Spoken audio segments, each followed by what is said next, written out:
we can go with the books I read in the month of May. I read 3 physical books out of 14. Listened to, I think, just one on audio, solely on audio, and then the other 10 I read on the Kindle. We're going to start with I Am Malala. That it is written by Malala, who got shot when the Taliban invaded her area in Pakistan. And she talks about like what was happening before then, what happened at like when the accident happened, her recovery of the accident, and after. She currently lives in England, or at least when she wrote this book, she lived in England, and she's big on education in Pakistan. I'm not gonna write that one. It was like an autobiography by an author. I Am Still Alive by Kate Alice Marshall. This was on Audible. I think it's only as an audio book, and it was in the Audio Plus catalog. I gave it 3 stars. I honestly like kind of lost interest in the story. Like, it wasn't a bad story. I don't know if it was just like the narrator, because it was just like one narrator, but it's about Jess, who gets into a car accident that ends up killing her mother, so she has to go live with her father in like remote Alaska. But then her father ends up dying as well, so she writes it as in like before her father died and then after her father died. And then they meet up eventually in the story, and then it's just like now. She keeps track of what's happening in case she thinks she's going to be found dead. She doesn't think she's going to live in remote Alaska in the winter. So she leaves a journal to tell people what happened in case the journal does get found. And then one of my favorite reads this month was Lights Out by Navessa Allen. I read the physical book plus listened to it on audio.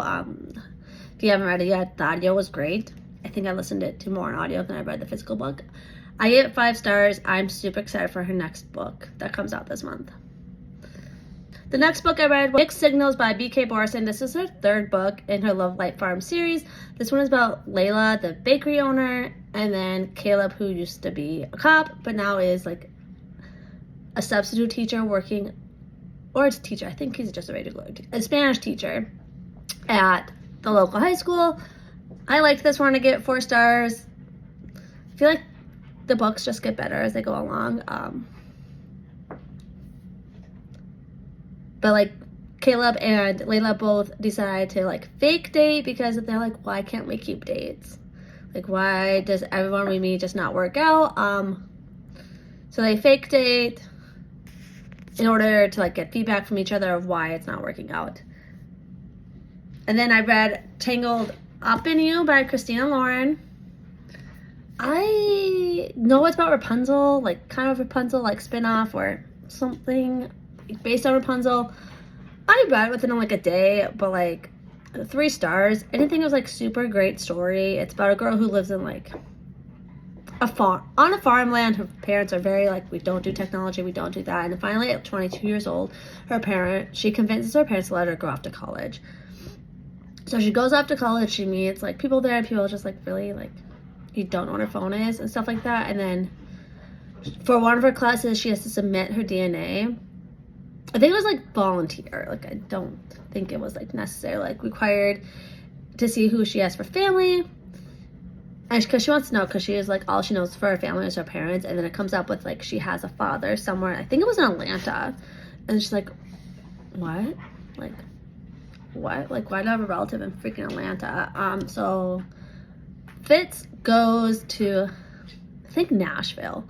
So she convinces him, blackmails him to go and to get her to at least Nashville so she can go meet this guy in Atlanta. And then like there was a twist. I wasn't expecting a twist of like her life, and like that made it interesting. But honestly, like overall 3 stars.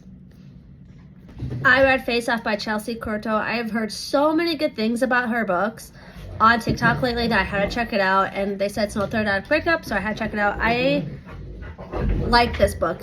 So Emma Emerson is a female hockey player who gets moved up to the NHL DC Stars team, and then she has to play with Maverick. He doesn't realize his new teammate is a girl, and I loved their first meeting, and he was just so surprised that he had to like play with a girl like that. He didn't care that it was a girl. He was just surprised like it was a girl, because Emerson is like a boy name. But I loved it. I can't wait to read the rest of the series. And like, I felt like some of Face Off got a little repetitive, but like, for the most part, I enjoyed it. 4 stars for that one. And then also The Tenant by Frida McFadden. This is her newest thriller, and I really enjoyed it. 5 stars. Like, it was a totally different ending than I was expecting. Like, I had no idea like what to guess of what was going to happen at the end. So I was really surprised, and I loved it. And Frida for me is like hit or miss, but this one I just ate up and I really enjoyed. And some people say her newest release is not that great, but like I loved this one. And then 1 and 4 by Lucinda Berry. This is also her newest release.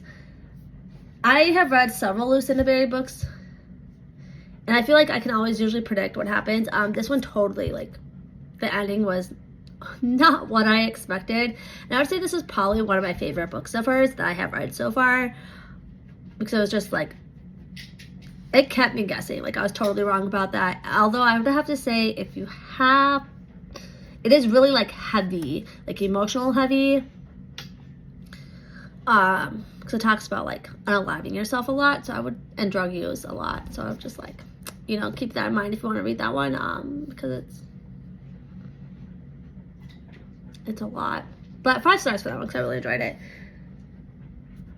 And then Wild Love by Elsie Silver, 4 stars. I can't wait to read more of the series. I'm really sorry I waited to read Elsie Silver until later, but happy I got started on it because I will be reading the rest of her books. I tried to give The Favorites by Lynn Fargo a try. I got it from Libby. 3 stars. Honestly, I wanted to like it, but I just couldn't really get into the story. I got into it enough to finish the story, but I just don't think I like how it was written. Like, there would be like commenters talking about like the past while she like tells you about what happens, and like I just didn't love it. Like that, and I feel like Heath and Kat were just so terrible for each other. I just didn't love it. I just didn't love it. And then The Other Woman, I got this as an ARC, and it got released like last week. 2 stars, honestly. Like, I was fine without reading it. I didn't absolutely love it. And it's on KU.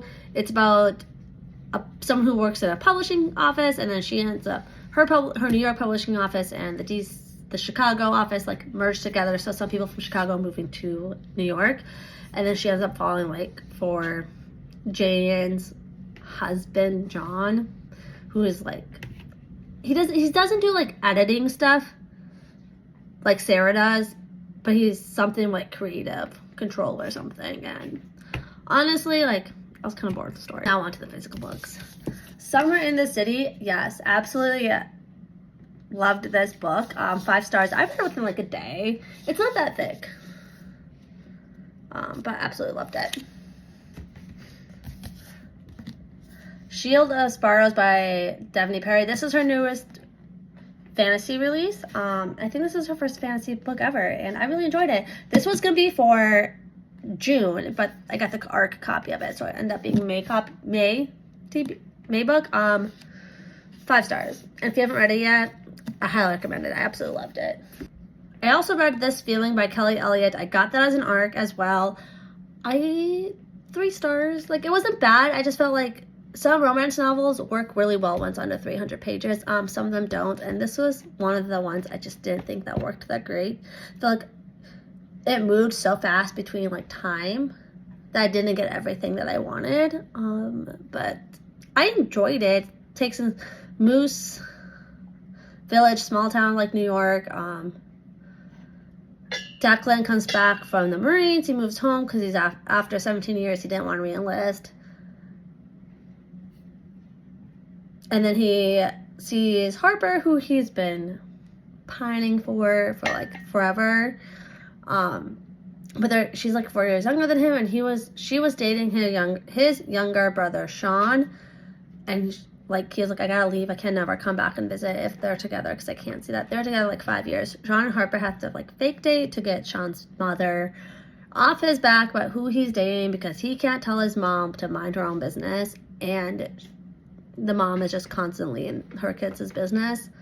I'm gonna probably read the rest of the series, to be honest, but like it's not gonna be a high priority for me because I didn't absolutely love it.